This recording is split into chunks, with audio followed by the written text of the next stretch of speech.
In the two-dimensional world of video dots and dashes, flat blips and formless blobs, one video arcade game soars a dimension above the rest. Zaxxon! Experience the control as you climb and dive. Feel the power as you attack and evade. Discover a new level of excitement with the true feel of action in 3 dimensions. Zaxxon, from the master design engineers of Sega.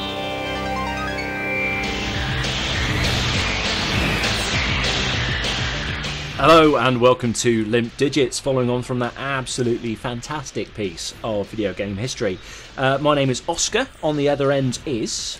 Romily with a cold. Sorry. Yes, Romily has got a cold today, but never mind, we're here to talk about a game he's chosen, which I have to say is really good.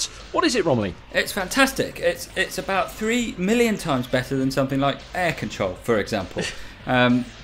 You know, but let's not go there again. It's called Zaxxon Escape. It's a remake or a reimagining, I guess, of the original Zaxxon franchise, which first emerged in 1982 on an arcade machine, and that's what that TV advert was all about. There were various other versions of it on consoles and different machines. Some machines that I've never even heard of actually during the 80s and 90s. But this is the latest version. It's on mobile. It's on Android. It's one of those games where you're kind of twisting and bending your wrists around to try and play the game and move around this tunnel thing as you're flying around. It's a bit like an Infinite Runner, you know, like Temple Run or whatever, one of those games. But it's brilliantly well done. It's absolutely addictive as hell.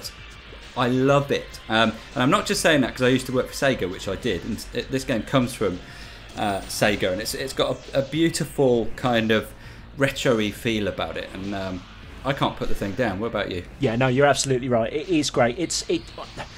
I generally struggle with these sort of infinite runners because I just I haven't got the attention span for them. I find them a little bit sort of repetitive, but this one is fantastic, and that is in no small part due to the fact that it uses the gyroscope in my mobile phone, my Galaxy S3, really, really well. I have been, you know, rotating this phone around for hours playing this game, getting my elbows completely twisted up.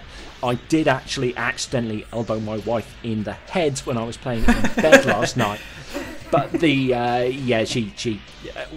we need to have a conversation about that later on when she gets home from work. But moving swiftly on, it is brilliant. In fact, I go so far as to say that this game was giving me a touch of vertigo earlier because it is so fast, and I'm playing it with the thing really close to my eyes. I felt like I was falling into the screen. It's brilliant.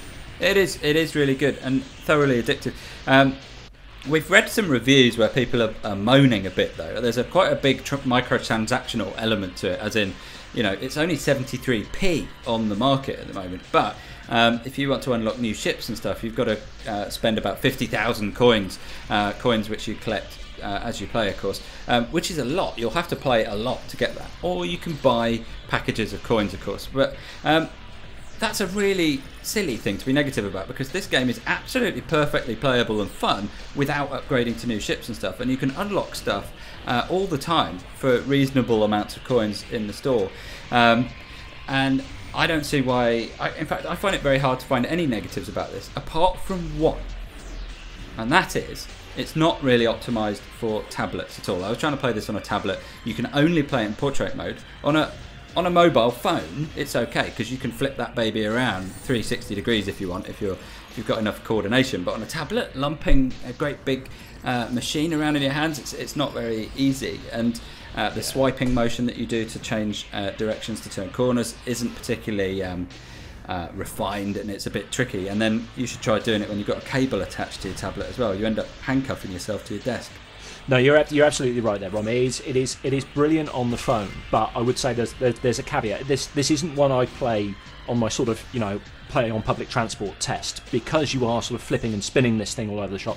You're tangling your arms up, and it's actually got quite a sort of intrusive, slightly aggressive soundtrack to it. So you're going to have headphones on. Now, if you're doing that and you're spinning the thing around, you are going to lynch yourself very, very quickly, or punch someone else in the face other than your wife. In fact, if you're playing this all day, you can end up punching several people, getting done for a fray. But at least if you're wearing headphones, you'll have tied your own hands up before the police get there, which is a convenient public service. And you could get some of those really huge, Beats by Dr. Dre headphones, so you could beat some people up, get arrested and look like a dick at the same time.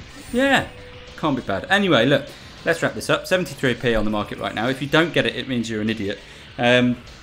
So do, and then tell us what you think in the comments. Give this video a like. If you don't like it, just go away. Don't leave a dislike, because that's just rude. We'll pick another game to look at very soon. Until then, cheerio. Cheerio!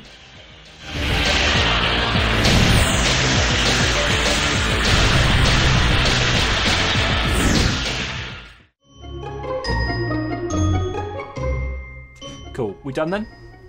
Yeah, I think so. Yeah. See, the other thing is, Ron, that the bloke in the video at the beginning, you've still got that haircut. Okay. Thanks. Right, I'm stopping.